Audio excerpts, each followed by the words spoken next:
প্রিয় বন্ধু কাজল ভোমরারে।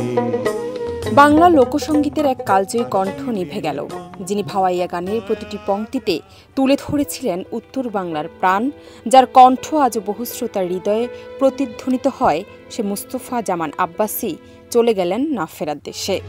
তুমি অপর বেলায় 10 মে ভোর 5:30টায় রাজধানীর বনানীর একটি হাসপাতালে শেষ নিঃশ্বাস ত্যাগ করেন তিনি। মৃত্যুকালে তার বয়স হয়েছিল 87 বছর। দীর্ঘদিন ধরে বার্ধক্যজনিত নানা শারীরিক জটিলতায় ভুগছিলেন তিনি। মৃত্যুর আগের দিন হঠাৎ অসুস্থতা বেড়ে যাওয়ায় হাসপাতালে ভর্তি করা হলে চিকিৎসাধীন অবস্থায় তার মৃত্যু হয়। ডক্টর মুস্তফা জামান আব্বাসী শুধু একজন শিল্পী নন, তিনি ছিলেন বাংলার লোকসঙ্গীতের এক জীবন্ত ইতিহাস। পল্লীগীতের কিংবদন্তি আব্বাস উদ্দিন আহমেদের পুত্র হিসেবে সঙ্গীতের প্রতি তার অনুরাগ জন্মসূত্রেই পাওয়া। চাচা আব্দুল করিম, বোন ফেরদৌসী রহমান, ভাই মুস্তফা কামাল ও ভাতিজি নাশিদ কামাল সবাই মিলে তাকে ঘিরে ছিল এক অনন্য সঙ্গীত পরিবার। 1936 সালের 8 ডিসেম্বর ভারতের কোচবিহার জেলার বলরামপুর গ্রামে জন্ম। শৈশব কাটে কলকাতায়। এরপর জীবনে গুরুত্বপূর্ণ অধ্যায় ঢাকা বিশ্ববিদ্যালয়ে, যেখানে তিনি 1959 সালে বিএ অনার্স এবং 1960 সালে এমএ সম্পূর্ণ করেন।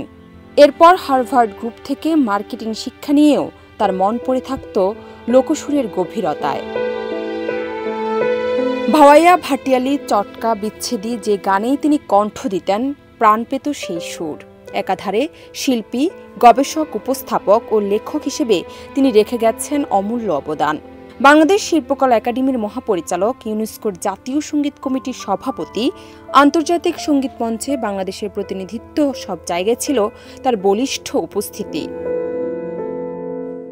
25টি দেশে বাংলা লোকসঙ্গীত পৌঁছে দেওয়া এই মহান শিল্পীর প্রয়াণে সংস্কৃতি ও সঙ্গীতাঙ্গন গভীর শোকে আচ্ছন্ন। তবে তার রেখে যাওয়া গানের ধারা, গবেষণা ও শিক্ষা আমাদের প্রজন্ম থেকে প্রজন্মে অনুপ্রেরণা দিয়ে যাবে। তিনি চলে গেলেন, কিন্তু তার গাওয়া গান বয়ে চলবে বাংলার মাঠ ঘাটে, মাটির গ্রানে, হৃদয়ের গভীরে।